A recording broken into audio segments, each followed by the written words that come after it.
Hi again, everyone. Welcome to the briefing session for quantifying the relationship between fire management, bushfires, and ecosystem resilience. So, yeah, really lovely to have a good diverse group here today, and looking forward to sharing some more details of this project with yourselves.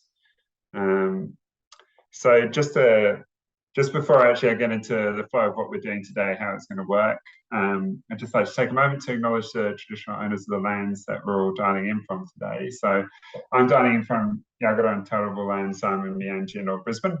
And I'd like to acknowledge their elders past, present, and emerging. And I've been really lucky over the course of my career to have lots of rich consultations, engagements with different Aboriginal communities around Australia, particularly up in the Cape and far north Queensland, but less so, and to my shame, within the country I'm actually living on at the moment. So, but I've been lucky recently to meet some great Yagara individuals who've told me a lot about their experiences, a bit more about country, which I continue to enjoy because they've been custodians of this land and kept it such a beautiful place over tens of millennia. So, yeah, always prioritising making sure that we have that acknowledgement up front in our sessions, and also acknowledging that we've got a lot to learn from First Nations peoples around what resilience and context looks like, given the continuous nature of the culture,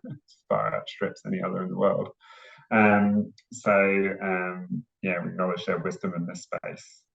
And the way it's going to work today is I'm going to do just a quick introduction to myself and Lawrence, just in case you're wondering who we are. And I'll be telling you a bit about Natural Hazards Research Australia and DECA, so the Department of Energy, Environment and Climate Action, who are our partners on this. And after that, I'll be handing over to Lawrence to speak a bit about the project background and objectives and the different components of the project. So what it is that we're really looking to do, and hopefully provide that richer context to help you understand how you're pitching what it is, or even that it's still aligned to what you'd be hoping to do. So, and then after that, I'll go back into a bit around the governance and reporting processes on this, just so there's no surprises. So should you be submitting an EOI, what it would look like should you be successful, and a bit about the EOI process itself. So, and because a lot of this is pretty clear in the expressions of interest, I'm keen to make a bit more time for Lawrence to be able to share a bit more of that context on the objectives of it. A lot of the others are known to a number of you in the room. I see a lot of familiar names, so I won't dwell too long on who NHRA is and DECA, but yeah, just keen to sort of help set that scene. And what I encourage you to do is, I'm going to say a bit about myself and Lawrence now, but I'd also encourage you all to introduce yourselves through the chat as well. So if you're doing that, please introduce your name, your role, and organisation. If you're comfortable as well, feel free to share your contact details. So if you are looking to potentially enter some form of consortia in response to this, this is a good opportunity to share those details. So feel free to use the chat to do that. You also don't have to. And also just noting that we record these sessions because we need to make sure that any questions that are answered as a result are available to other people that might be interested in doing the EOI. So just making that known now, and just sense checking that you're comfortable with this. This will be online. So if not, if you're really not comfortable, then you should be able to watch the recording afterwards. You can always submit a question to ourselves at NHRA if you didn't get a chance to ask it here because you don't want to be in the recording. But yeah, that's the bit that's missing, is we want to create as much time as possible at the end for Q&A. So providing that context is really where I want to land, and then give you lots of chance to ask those questions. So at the end, we'll be asking people to put up their hands or add questions in the chat. We'll try and get to as many as we can in the time. So hopefully that all sounds pretty clear, and I haven't missed anything, but Varna, let me know if I have. But just to introduce myself before I hand over to Lawrence, just to say a little bit about yourself. I'm George Goddard. I recently joined Natural Hazards Research Australia as a node research manager, but with a real focus on looking at the partnership that we hold with DECA and the Country Fire Authority as well in Victoria.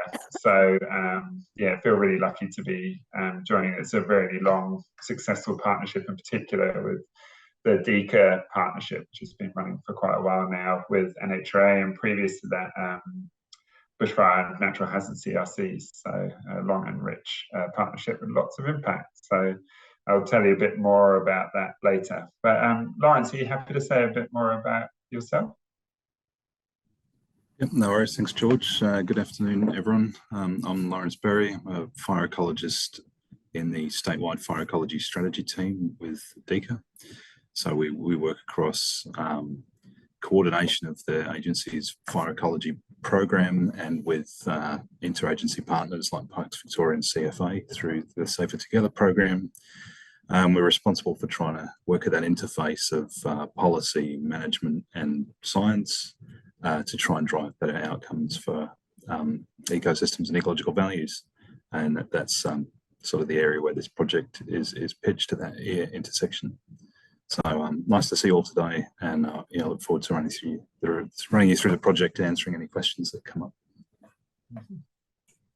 Thanks, Lawrence. Lovely potted introduction there. I'd also just like to mention we're also joined by my colleague Varna, who's the mysterious NHRA on here, but Varna actually has considerably more experience than myself with the different NHRA processes, and has been working on this this relationship and partnership for quite a while. But yeah, just wanted to mention Varna, who's been doing a lot to help me understand more about the program. So thanks, Varna. And also Varna will be on the chat and helping with the tech as we go through. So if you're having any technical issues, please just fire them through on the chat. So anything with sound or visual, please let us know.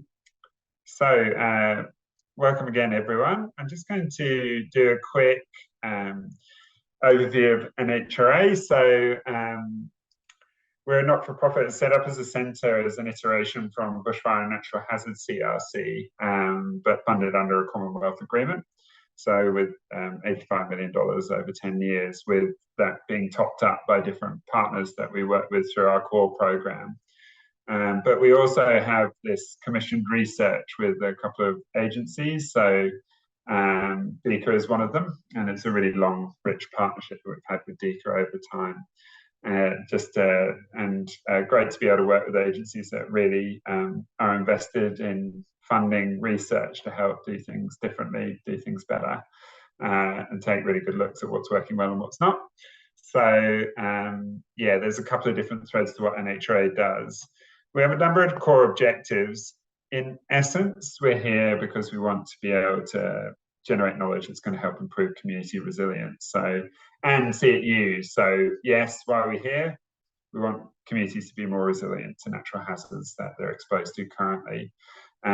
What does that look like? That looks like, or our mission within that is helping facilitate the generation of knowledge and the utilization of that knowledge critically in a way that helps support those goals. So yeah, let's do the research, but also make sure where the research can get to where it needs to go to have the impact that it can. So who can use that knowledge? How does that have an impact? And that's why we're very much an end user driven organization. We try and make sure that if we're starting from end users, the likelihood of utilizing that research is going to be far higher. And in particular with this program, because these areas or projects have been identified by some of the great staff at DECA, like Lawrence, as priorities and things that they really want to learn more about, understand how to do things differently.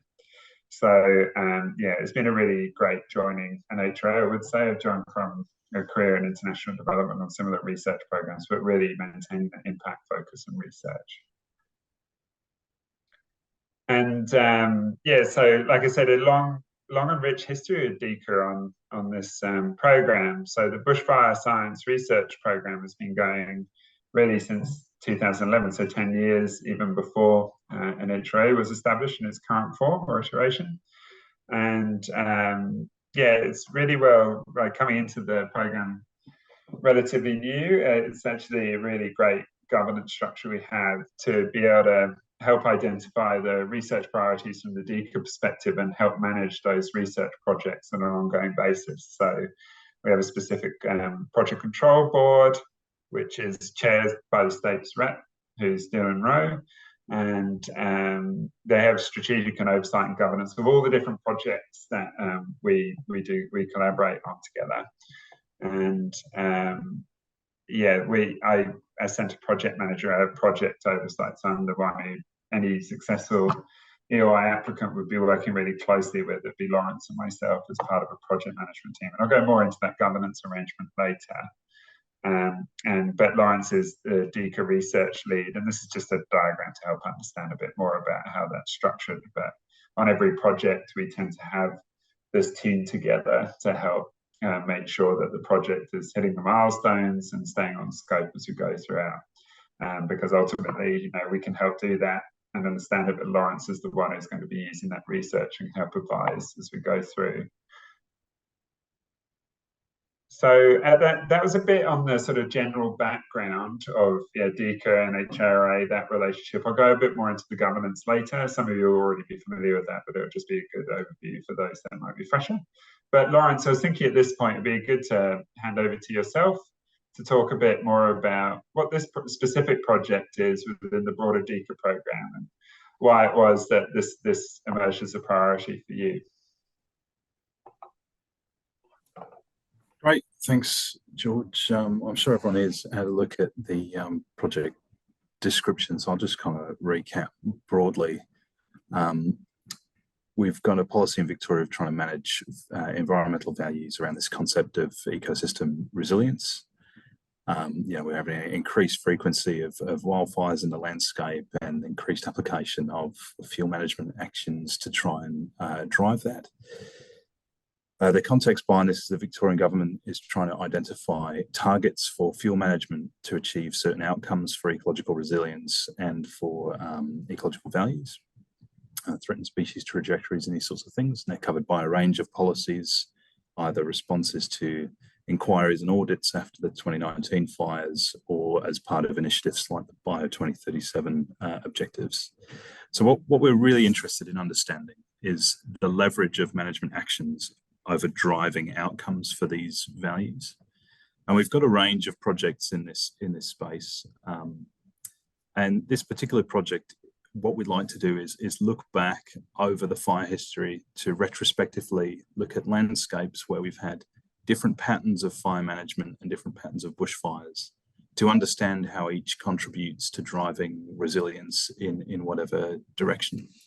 So I might just try and share my screen to illustrate that point. Hopefully this works for all of you. So here's an example of, let's see if if that'll work. So work for everyone? Yep, so this is the distribution of TFI, or tolerable fire intervals, across Victoria in 1980. So the red is area below TFI. TFI is a measure of the ability of vegetation to reproduce, so following fire. So, you know, red here is the area below TFI in 1980. We moved to 2005, so we had about 30% of the state below TFI in 1980.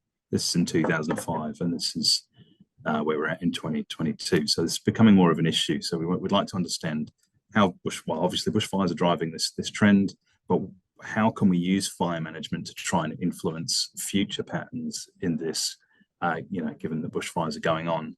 And we'd like to do that rather than doing simulation modeling or looking forward and projecting, by looking back at what's worked well where in the landscape.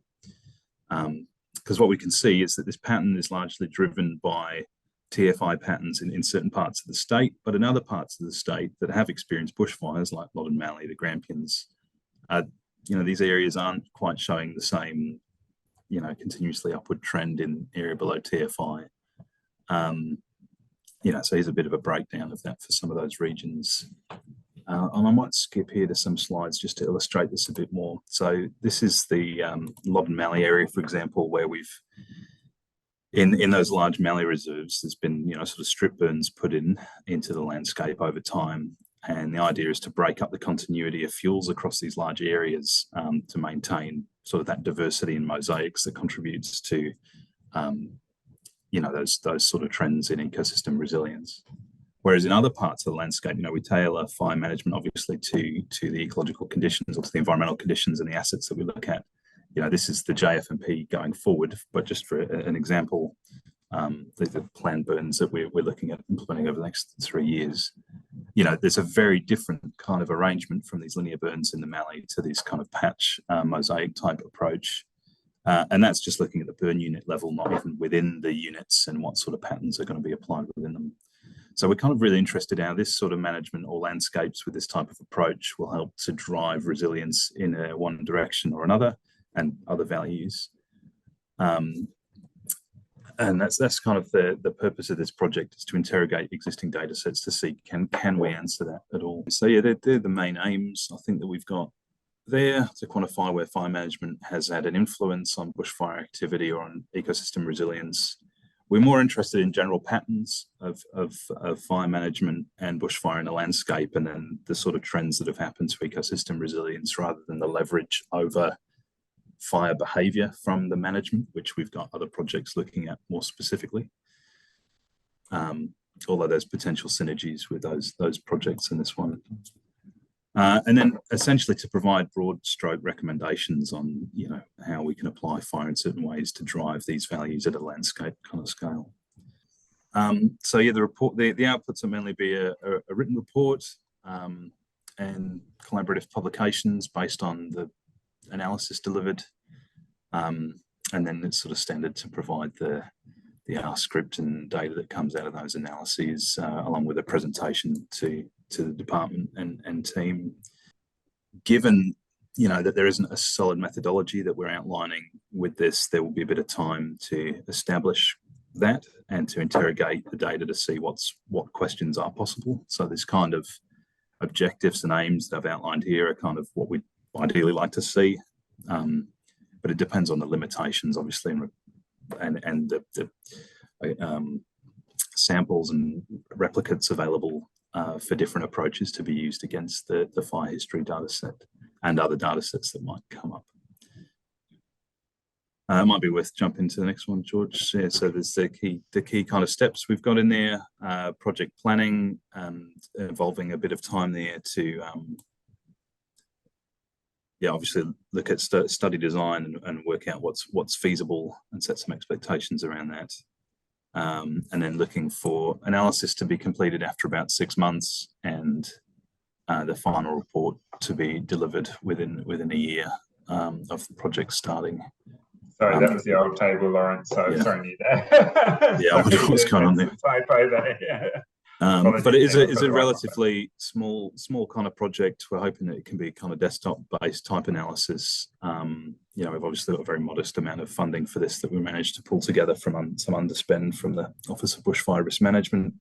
But there's a lot of interest in just saying, well, based on the things that we've done in the past, how can we learn from them to apply those lessons forward in terms of how they've influenced trajectories, and particularly where that's been done in a kind of positive way. I think that's probably what I've got for now, George. I'm happy to throw it out. Great, thanks, Lawrence. And sorry again about that, team. So actually, someone notified me this morning it was two slightly different tables, and I realised I had the wrong one in there. But page 2 was accurate on the EOI form. So we're going to wrap up within 12 months of the start is the critical piece. So the dates of 2025 are incorrect, and apologies for that, but it's now been corrected on the EOI form on the website.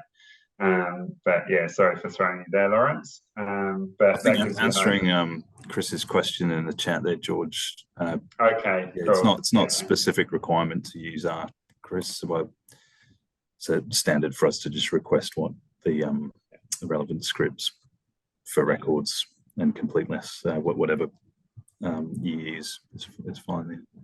Mm-hmm. And so I just touch on this briefly. A lot of you would have worked with us before, but it may be the case that you work with us in the core program, which is slightly different to this kind of commissioned research. So there's a couple of other ways that this works. So usually we have, you may be in a consortium, but we'd usually have one lead provider for contracting purposes, and you subcontract from there. And the contract is with us at NHRA. So we help manage that. We help establish, the project control board has sign off on certain critical elements. So NHRA helps bring any plans that you're preparing with us and Lawrence to that board for sign off, and a couple of other key key points in terms of hitting different milestones that'll be involved. And yeah, Lawrence would play a critical role ongoing in the governance of this project. So we'd have regular meetings with Lawrence and often myself and or Varna to ensure alignment to operational requirements. So particularly with this one, you can see, and I've seen this in other organizations where I work with research programs, having that regular touch point is really valuable, because with this one, there's some latitude in the kinds of methodologies applied, the limitations that are identified as you go through the project. So really that's designed to help, you know, make those decisions consciously and sense check that's still meeting the overall or overarching objectives of the research that we're looking to deliver. The reporting is against different milestones that are defined through the contract and the project plan. And we do quarterly progress reports. That's through a system we have at NHRA called Turnkey. So it's actually pretty quick to use, not too onerous. It's traffic light, a lot of it's traffic light based, just to see how we're going against different milestones. So you'd get a way to be successful, you get some training on how to use that system. At the end, there's a project evaluation report as well, just to comment on what went well or what we might have, what was challenging and why. And yeah, with all of these, we expect some periodic presentations to stakeholder input, but with this one, there may be opportunities to familiarise with others at DECA. But certainly, at least we'll be having that common touch point with Lawrence, an opportunity to check in, see how you're going with your research. In terms of the EOI process, just as a recap, I'm sure most of you are aware, but this is closing on the 15th of September. At 5 o'clock. All the EOI information is up on the website at the moment. Like I said, we just had to update because just spotted a typo in the second table in the EOI, so apologies for that. But hopefully all that information is now accurate, and you should be working to that and considering those timelines when you do make your submission. And that's usually submitted as a project proposal of 8 pages. Highlighting how you're responding to the specifications that have been provided through the document and any other insights that you've gleaned from today or questions that you've had. But please include an intro, a project plan for delivery or a rough outline of that, clear description of deliverables that you'd expect at different stages, noting that some of that would be, you know, given the nature of this one and the flexibility in the methodology, there's still that sort of wiggle room to negotiate after the fact, but just to give us an idea of how you go about it. Detailed project budget, including details of any in-kind contributions with long summary of staff and skills. All of this will be familiar to a lot of you, I'm sure. But one thing that's worth noting is, yeah, actually it's worth, if you are going to submit an EOI, please send a request through to us at research to receive. Don't put the contract up on the website, but you can request a copy of it just to flag up front if there are any clause changes that you might need to consider, because it gets a bit tricky to negotiate that post. So, or yeah, we're trying to avoid with that things ending up in contracting for a protracted period. So yeah, please get to be in touch to request a copy of that if you haven't already done so or seen one from previous. And then in terms of valuation, the centre and but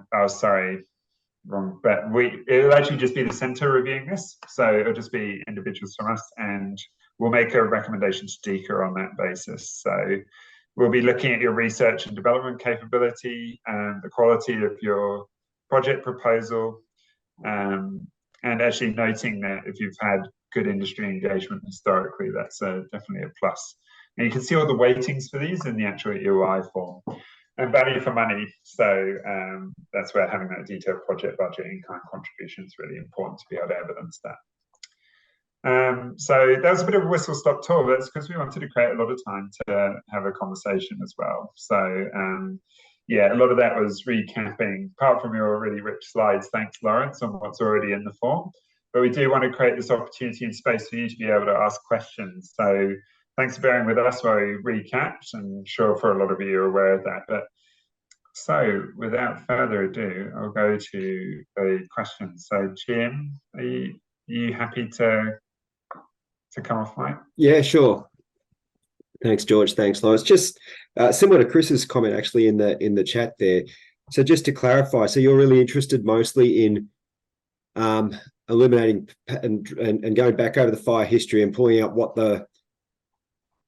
what's been the consequence of the planned burns and bushfires on those ecosystem resilience metrics, more so than asking questions like, has this fire management behaviour mitigated this wildfire, or looking at a counterfactual at what might have happened with or without that planned burning. It's actually just sort of looking at the patterns that have emerged from the fires that are in your fire history data. Yep, thanks, Jim. Yeah, that was the principal kind of thought, is how those patterns contributed to results, and then by comparing areas with different types of patterns, we might be able to draw out some conclusions. If there is a way of looking at counterfactuals in the actual data set, we'd be open to designs based around that way. Okay, thanks. I've got a bunch of other questions too, but I'll just wait in turn. You can hop back in the queue. But thanks, Jim. See, others have jumped off mic as well. So yeah, okay, they've gone back on. So yeah, just don't forget to put up your hands just so I can tell who was on first. But I heard someone start talking there. Chris has got his hand up. Yeah, hi, Chris. Sorry, I'm eating while I'm doing this. I did time it for that, so yeah. Sorry. Yeah, no disrespect, just it works for me. Yeah, really interesting. I guess just on my point, which Lawrence sort of commented on, which is great. Yeah, I guess on that sort of spectrum of we have the data, we just need to know the patterns, as opposed to we're curious about some of our fire history relative to, say, some other independent data sets. So I'm thinking of sort of the Landsat archive and some of the products we have from that. You're more interested on we want to know about our data, as opposed to maybe looking at that independent data to see what you've been discovering is actually what's happening. Yeah, so we're open, Chris, thanks for the question, to looking at independent sources of data for the consequences and implications. I guess what we're trying to say is we've got this rich kind of fire history data set that describes where management actions have been applied over time. If there's interest in looking at, say, how fire severity or other patterns of the fire influenced those things, that might be an area where you could bring in some independent data, because that sort of layer is whilst we have tried to use things like the Google Earth Engine tool to map that, it's not comprehensive across all of the data sets. So there's some variables that are constrained to certain burns. But yeah, we'd be open to independent data being brought in for that purpose. I guess the framing of it around the fire history data set was more about that this is a layer that's the authority on where we've applied fire management. I'm sort of interested in the different sort of patterns and regimes that have been applied and how we can use it what we can learn from what we've done and what's happened in those landscapes. I hope that helped, Chris. Any follow-ups? Or great. So Peter, thanks for being patient. What was your question? Yeah, I just have a quick question around, I guess, the metrics of resilience, and there's different ways that we can think about resilience in this context, and whether or not tolerable fire interval is sort of a metric that you want to force the analysis through that as a way of thinking about resilience, or are you open to methods where we sort of open up kind of a more broader view of resilience and have that as part of the project in how we think about resilience in these systems? Yeah, thanks, Peter. That's a good question. The government has a policy position around resilience. So projects that included some of those measures would be useful, because it would be relevant to the way that we discuss it in the department and we interpret reports and things like that. We do have the FAME tool that we use in the department to measure those metrics, and that's something that's open source and available, and we can assist with provision of access to that to do this. But we are also interested, like you'll see some of the wording in there is around ecological values as well. We're interested in responses. You know, if you wanted to use a framework, for example, around individual species models, that would be interesting. You know, because the government has one view doesn't mean that's the only way of capturing something. I guess it would be useful for the end product to be relevant to the system that we have to operate in and the way that we have to quantify these sorts of impacts. But yeah, that certainly doesn't have to be the only way, and it'd be advantageous to look at certain values beyond that as well. Thank you. That's great. Thanks. Thanks for your question. So now, Angie, I think you're next up. Thanks, George. Yeah, one of my questions related to calculating whichever metrics it happens to be that is included in possibly more than one. You mentioned the FAME tool. It sounds like that will be something that the successful organisation will be able to have access to use themselves or in collaboration with DECA staff. Can you give us a little bit more information on how that would work? Yep, thanks, Angie. Yeah, if that's the way that you choose to go in their application, like, as I said, the FAME code is open source. We'd be able to assist people with getting access to that and running it independently. Yeah, that'd be the preferred method, unless the application was written in a way that required sort of collaboration with us on that. But yeah, given the timeline for the project, it'd be our preference for people to be able to do that independently. There is some requirements around that. Currently, we operate the computing part of it on the cloud, but you can, given that it's based on our script, you can just download it onto a machine and run it that way. And there are we'll be able to support the provision of the data sets that go into it, and maybe some training. Noting that part is developed by ARI and Neville Amos, and that might require a little bit more for the collaboration with them.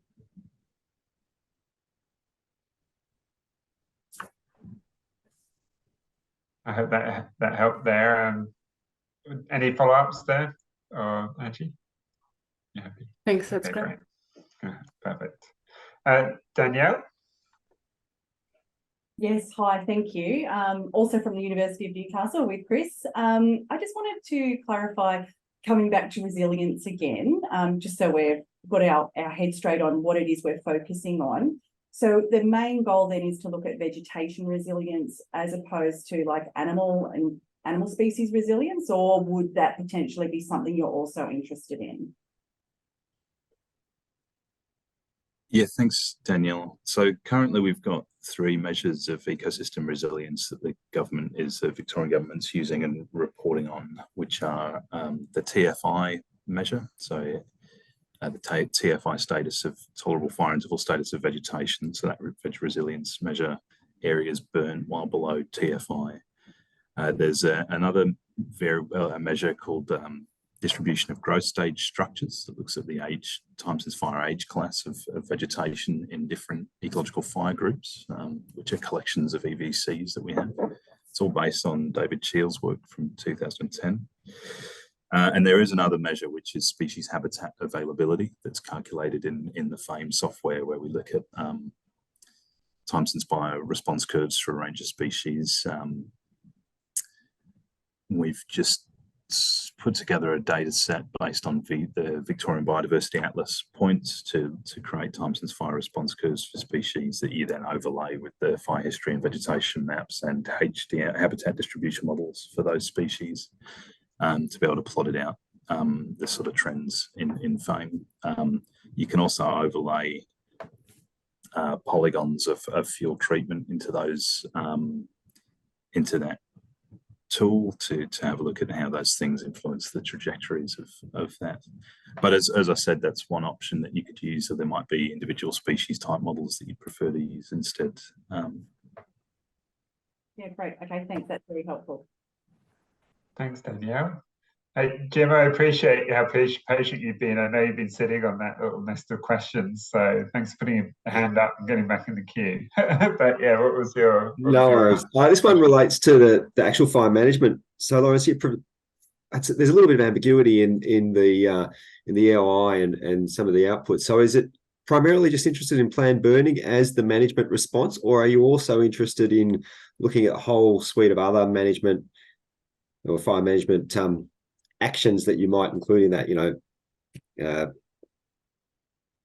rolling or earth breaks, fire response actions and things like that? Or is it really just about the planned burning as the management action? Yeah, thanks, Jim. That's another good question. I think the reason it's kind of left a bit ambiguous is to allow people to be able to explore that data set and sort of think about the repeatability and the sample sizes available for different kind of methods. I think there would be probably a focus on planned burning, just given the history of the use of the action comparative to some of the others and their extent in the landscape. And also with some, if the response variable is some of the ecosystem resilience measures, they're kind of at a coarser, higher level and very site-based or localized kind of responses, unless you brought in some other sorts of response data sets to look at localized impacts of those kind of more local treatment types. No worries. Tough. Thanks, Jim. David, I might hop over to you. Oh, hi, thanks. Sorry, I was late for the meeting, and I'm sort of covering for Grant Williamson. We were interested, and I've obviously missed the first bit, but I've sort of figured out what's going on. We've made contact with the fellow, I forgot his name, from Arthur Ryler. He came down to Tassie talking about FAME, isn't it? Which is very similar to what Grant Williamson's developed fire tools, which is now sort of being used by New South Wales for their planned burning, and it's got functionality to be expanded. So Grant was actually, it was a really good interaction with, is it Neville? Is it Amos? Yeah, Neville Amos. Yeah, they got on like a house on fire, and they've obviously, there's a lot of synergies there because they're coders and so on. But the question is, I get jurisdictions, and it turns out Tasmania's developed its own version of an equivalent tool, which is kind of weird because we're in Tassie.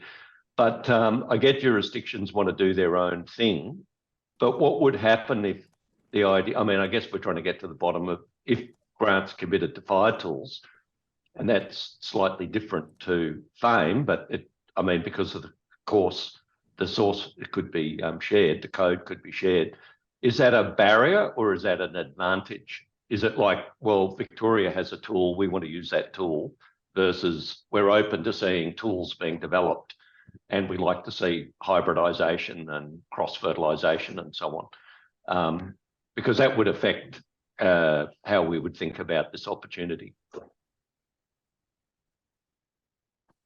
Yeah, thanks, David. That's a good point. I think, as I mentioned earlier on, the Victorian government has a range of ways of looking at resilience from a policy point of view and from a reporting and evaluation perspective.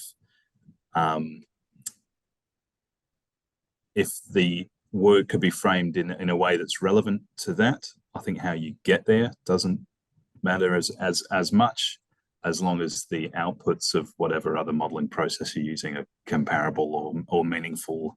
I actually don't think it's a negative thing to frame ecological responses in a different way sometimes, as long as they're applicable and translatable, which is part of my team's role, I guess, in taking the outputs of these sorts of studies and feeding them back into the process and saying that we've got this new body of work that has these implications for how we might move forward. So yeah, I think we'd be open to other sorts of methodologies, but you probably want to have a think about whether they produce compatible outputs. Thanks, David. I hope that helped clarify. I saw a nod, so I'm taking that as that helped. Angie, yeah, can you hear your question? Thanks, George. Yeah, I've just got a follow-up question about the fire severity mapping. You've said it's possible to bring in fire severity mapping, but I'm just wanting a little bit more information about the status of the DECA severity mapping. Is there information beyond just the planned burn wildfire differentiation in your existing maps? Thanks, Angie. Yeah, there isn't a consistent fine scale fire severity mapping across the whole data set. It's very much disjointed. Some of the large burns, like 2009, parts of the 2019-20 fire scars, some other large fires have been mapped. There's some regional variation. Some regions fly aerial imagery every year and map severity. Others map it with online tools. So there's some inconsistencies. Some have just been treated as planned burns or wildfire with a high or low severity. Some have been treated with the sort of standard 5 or 7 category fire severity, low, moderate, high, unburned. So that's a little bit inconsistent. So that's sort of what I was mentioning with regard to that point earlier on, that there's a capacity to look at that, but you might have to, if you're relying only on that data set, you might have to interrogate it for the sampling that permits, or consider bringing in alternative tools to independently map severity, or bring in independent severity mapping, if that's a question that you wanted to look at. Excellent.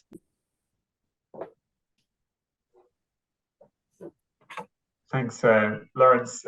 Thanks, you're doing a great job being in the hot seat. Sorry, it's all been directed at you so far, so no surprises, I suppose. But yeah, I was wondering, it looks like most of the questions in the chat have been answered, but Mike, I can see you put your hand up, so I don't know if it's a follow-up on what you asked in the chat, but yeah, keen to your question. Yeah, it's not unrelated to that. It's going back to the very basics, Lawrence, and you made a comment about not wanting to do scenario plant mapping of the impact of prescribed burn on subsequent wildfire behaviour. If I understood you correctly, you're not interested in that, because it seems like you're asking what's been the implication for ecosystem resilience of burning this bit of planned burn or this bit of wildfire. What did my planned burn do to the subsequent wildfire? Is that correct? It's sort of looking at the patterns of fire management and the patterns of bushfires in landscapes, and then the overall trends in resilience as a consequence of that. Mike, I think your study could link that to the outcomes of bushfires. But I was just sort of making that point to emphasize that we're interested in the ecological response and how that varies, rather than the influence of particular fire management prescriptions over fire behaviour, just because we've got a number of other projects that are sort of targeting specifically in that area, sort of thinking about certain types of burns and how they affect fuels, how they affect fire size or fire spread rates, and those sorts of really fine scale fire behaviour responses. It would be okay to look at that if, as part of a process which was examining outputs. But it can just be about general patterns of fire that result in certain outcomes, rather than identifying the specific mechanism in that fire behaviour space. It seems to be presuming a bunch of causality that you're not asking us to look into. Is that right? We're just looking for a pattern. It could be. The causality could be interrogated a bit further, but I'm just saying doesn't need to be the focus of the project, given we've got things in that space. Yeah. Will the successful bidder have access and knowledge of what you've got going in that other space? Because they sound incredibly complementary. Yeah, I can help with that, Lawrence. So we've actually talked about this a bit already, because there's other projects that are actually up at the moment which relate to this as well. So one thing we do at NHRA anyway is I try and identify where there are those complementarities to make sure we're not missing out on any tricks to link the two. So, because obviously that's a huge amplifier of impact. We're not doubling up on different areas of work, and given that directly one of the others is within the DECA remit, there's no particular barrier to that. Yeah, so we'd have that expectation and hope that they'd work across. So there's a couple of different ways to manage that. Mike, but through one of the ways we do manage that, for example, is we have these project management committees, but having one person who sits on like across different project management committees and able to input when data is available or help identify where those dependencies, or actually help create those dependencies as part of the project plan and then review. Going, well, actually, we should expect outputs from here that could be useful. That's something we'd look to do. We try and have that cross-working as richly as possible. So that's part of the role that NHRA plays in these. Because it's somewhat challenging for bidders who are ignorant of those other projects to understand how they could even highlight their complementarity, something we don't know exists. That's a tricky bid to put in and say this works beautifully alongside X when I don't know what X is. I think you're it's a able good to bit share the project code, aren't you, George? Like the proposal for that, which is going alongside it. I still think that you can look at those impacts, Mike. It's just that, you know, the fire behaviour kind of side of it is there's another project that there's a bit more funding for to dig into those sorts of analyses in a bit more depth. Yeah, so what I'll do is I'll share that code here, but Mike, actually taking that's a good bit of feedback for us that actually I should have linked it across consciously earlier on the website, for example, so you could see how that might relate, or even in the document itself. So that's I'll take that away as an action, but I'll just dig it out now and share it in the chat so you've got access to it. Right. Well, Chris, I'll give you a bit of time to ask your question. Sorry, do you want me to go now? I was going to wait until you took another bite and then. All done. No, all good. Yeah, just a quick question on the sort of data stuff. So could you give just some indication from the data that you have and you showed us in the presentation, how clean is this data? And what's the expectation that we would have to do some data management and sort of cleaning up for sort of analysis ready? I think it depends on what you're trying to do, Chris. I mean, the corporate fire history is a fairly clean data set. We use it as an input into lots of different analyses and as an input into the FAME software. So it's clean in that sense. I don't know. It's a very personal question. Yeah, I suppose I'm probably suggesting, you know, do you have a whole bunch of data that is in different areas that you're looking for us to collate, or no, 4 or 5 of them are good to go, sort of get into it. There's no need to worry about harmonizing those. Yeah, I think off the top of the bat, where I'm sort of coming from, the data sets are in one place. Yeah, there's the corporate fire history and the sort of official data sets, and then there might be, say, the species fire response curve data set that we have in our team. Most of the data would be, or all of it that would come to mind, unless you were looking for specific other products, which there's, you know, given we're in the department, we could try and source and collate as needed.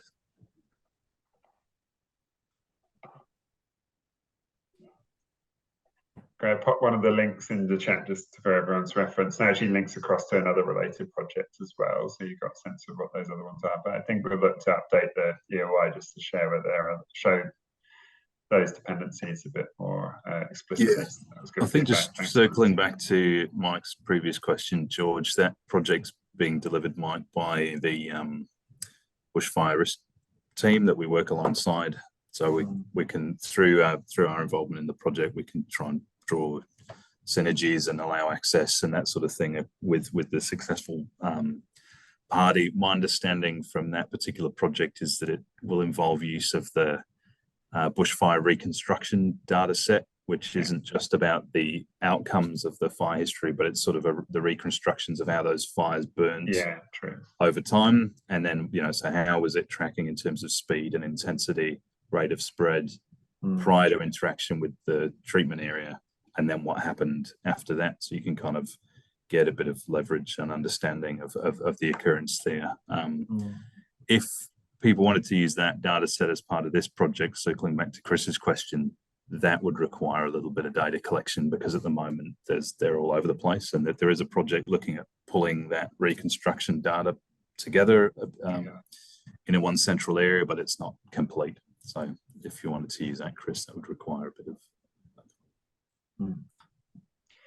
But this other project is on a significantly shorter timeline than this one, so it's one of the others. So there are those opportunities to create sort of discrete points where one might be able to inform the other a bit more. But I'm less familiar with the timelines on the second project you mentioned, Lawrence. So yeah, but obviously Lawrence is one of the reasons we have you know, Lawrence sitting on the project management committee on an ongoing basis, because you've got that overview of other activities that could be relevant. So, but yeah, noting it's useful for the EOI, so I'll put any of the relevant information in there for you. Any other questions, team? Great questions, enjoying it. Rich, what does resilience mean? All these big questions coming through, but yeah, I think Lawrence, you've been doing really good, hopefully providing the clarity. I've been seeing lots of nods after the questions come through. So I could run it like an auction, leave it just another 5 seconds. Noting that isn't forever hold your peace. You can email us after this with any other sort of further questions you might have, or those oh damn it moments you have, whereas I should have asked that one. Do a combo. Okay, well, thanks, team. I've really enjoyed the session and your questions today. And yeah, hopefully that's given you a bit more context. And thanks for the pickups as well, where sort of feedback we'll look to action those. So, yeah, I've really enjoyed the conversation, quality of your engagement over a lunch spot in particular. Always appreciated. But yeah, I'd encourage you, if you've seen anyone share their contact details, please do get in touch, or feel free to, or download the chat. And yeah, this recording will be available as well if there was anything that you felt like you missed in your notes. But thanks so much again for all your time. And yeah, have a lovely rest of your days, and hopefully see you again soon.